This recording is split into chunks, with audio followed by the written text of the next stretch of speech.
My headshot studio renovations are done, and I'm back up and running in my cozy little space. In this video, I'll cover what I learned about juggling a renovation while operating my business. The actual construction was basically on schedule as my landlord estimated, and that's unusual for any construction project. This is probably because my space is tiny compared to most of the projects these contractors work on. They had time around the holidays, so they literally tore into the project, no messing around. To recap, I made a few big changes. I raised the ceiling in half the space, and this has already been a game changer. Getting lights with umbrellas or modifiers 8 or 9 feet off the ground opens up a lot of flexibility for lighting people. Looking back, I don't know how I made it so long with the original ceilings. The ceilings also have outlets up there in case I decide to hang some lights or something else. There's a lot of room. Do you have any ideas what I might be able to do up there? Let me know in the comments. I added a built-in counter to replace my vanity, which was a cheap IKEA solution. This area also doubles as a workstation and is just an all-around more sturdy and professional build. Below, there's room for my larger gear cases when I'm not on the road.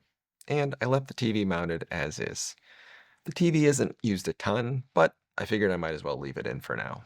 For additional storage, I may add a simple shelf about 18 inches from the ceiling. Other than that, I'm all set.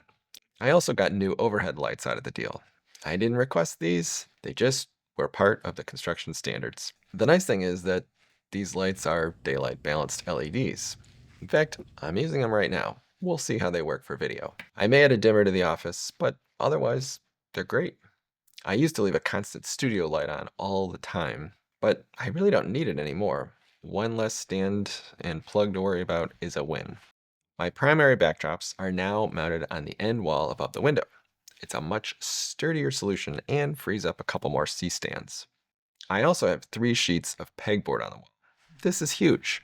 I love being able to see my tools, light modifiers, clamps, etc.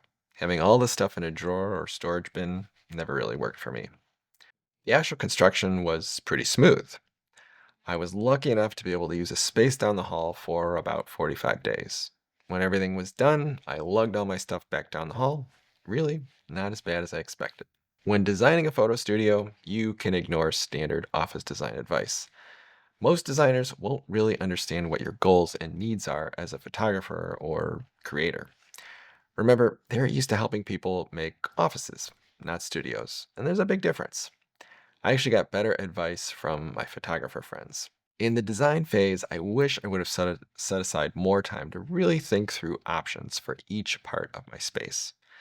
The contractors could do just about anything, but my problem was that I didn't always know what I wanted. This is why I have zero desire to build a house. Next steps. As I settle in, I'm still discovering some lighting options that are now possible, and I'm also still working on getting a video or YouTube setup dialed in. So, excuse this setup for today. Unfortunately, I don't have enough room for a dedicated set, but maybe I can get creative. Who knows? Thanks again for watching, and we'll see you next time.